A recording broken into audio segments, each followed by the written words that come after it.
At a certain point in my life as an adult, I developed interest in personal finance.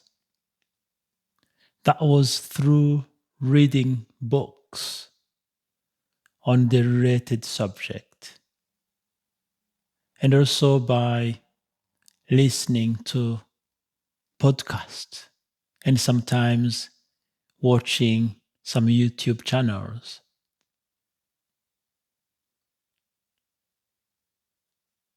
I also did my own research in this subject or in this topic. I applied some of the lessons that I've learned, and the result or outcome was positive. At the same time, I felt angry and disappointed because, like many of you watching me right now, I went to school, primary school, secondary school, college, university, Sunday school, or even Sabbath school. I learned a lot there in those schools and classes, but nothing about personal finance. This made me realize that out there could be many other people who've missed out, like I have. It's because also I've sat around many dining tables with family, with friends, but no mention of personal finance. It was, or it still is, almost a taboo in some circles and cultures and societies.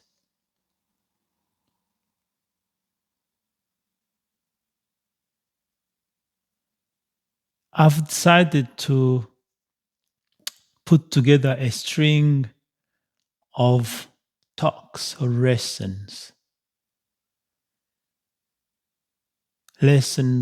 on personal finance, and present them to you via my channel, The Practical Money, which makes me very excited because today I'm recording my very, very first episode.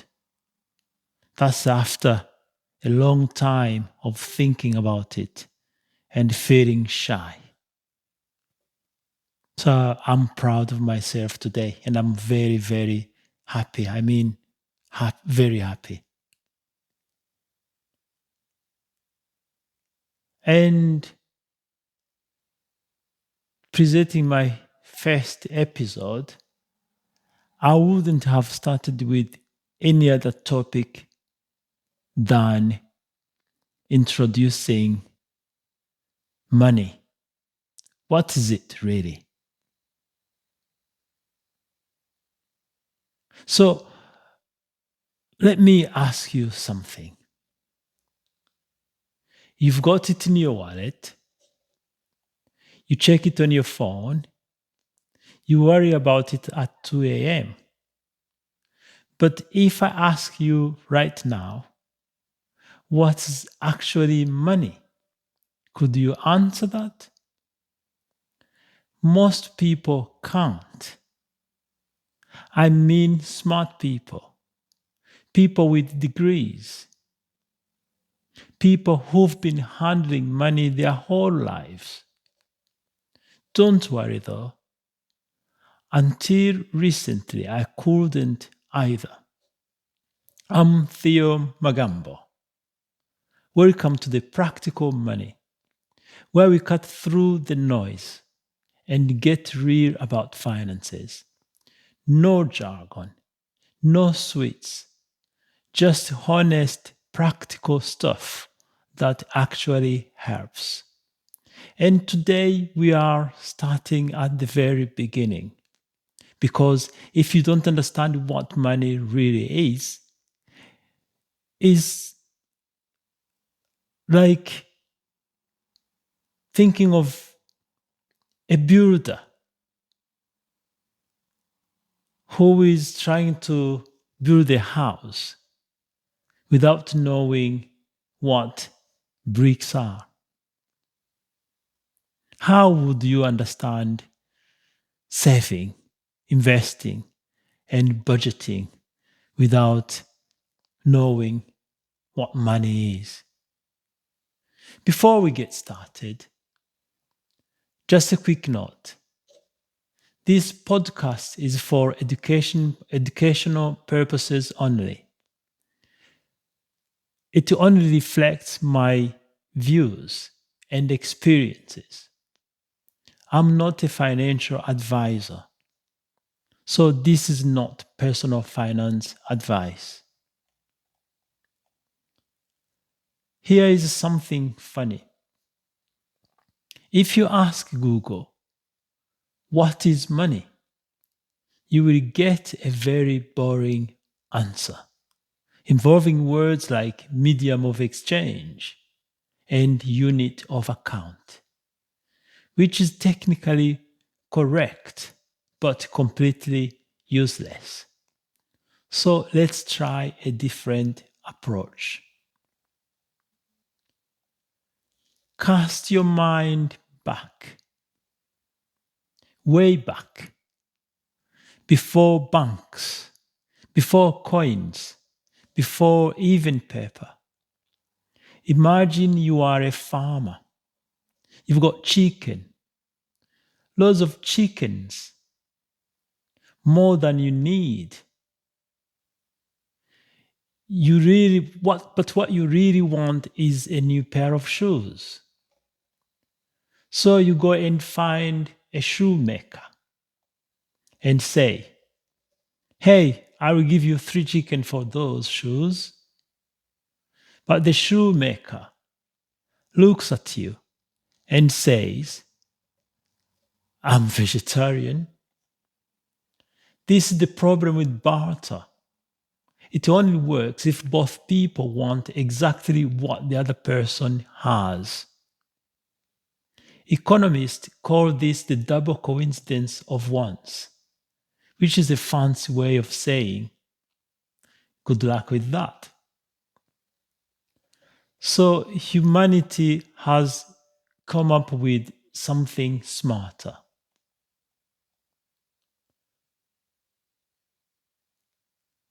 Over thousands of years,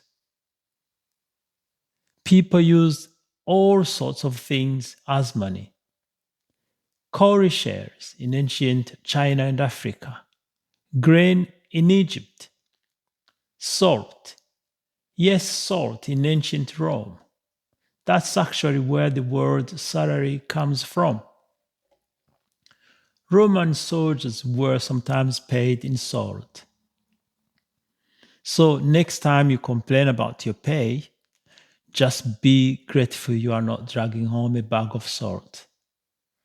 But here is what all these things had in common: shares, grain, salt, gold coins, paper notes, and yes, even that balance on your phone app right now. They only work because people agree they work. That's the secret. Money has no value on its own. A 20-pound note? It's a piece of cotton and linen. It costs a few pence to print. A dollar bill? The same story. Bitcoin, it's literally lines of code.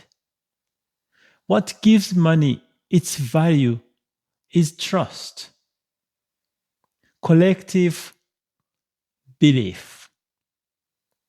Society has agreed, consciously or not, that this thing, whatever it is, can be exchanged for real goods and real services.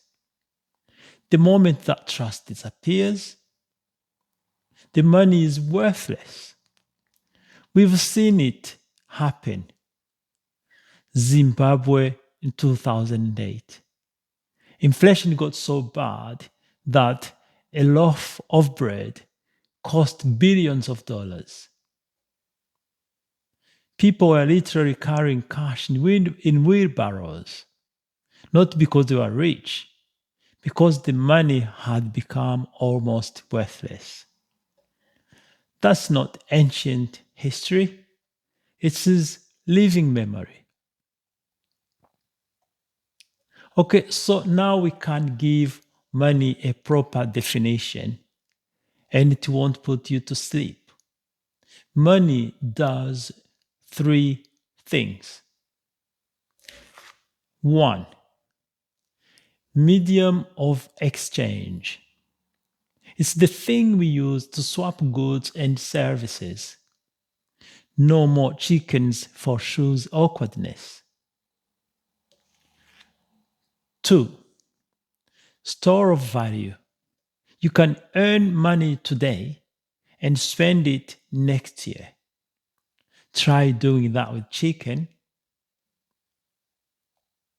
Well, you could try, but I wouldn't recommend it. 3. Unit of account. Money gives us a common language for value. Without it, how would you compare the price of a car to a loaf of bread? Money makes that possible.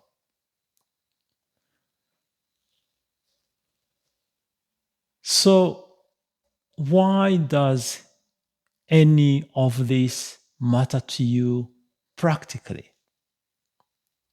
Because when you understand that money is essentially a tool, a social agreement, you start to see it differently.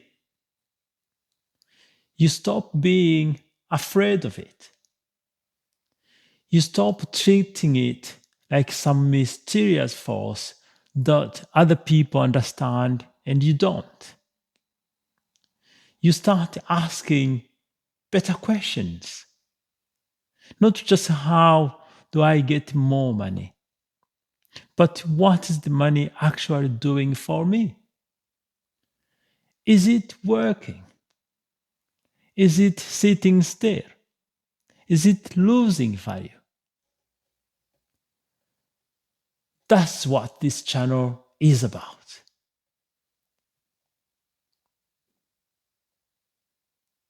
So, what is money?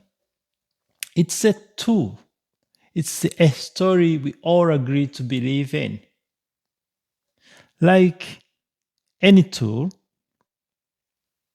it is only as useful as the person holding it.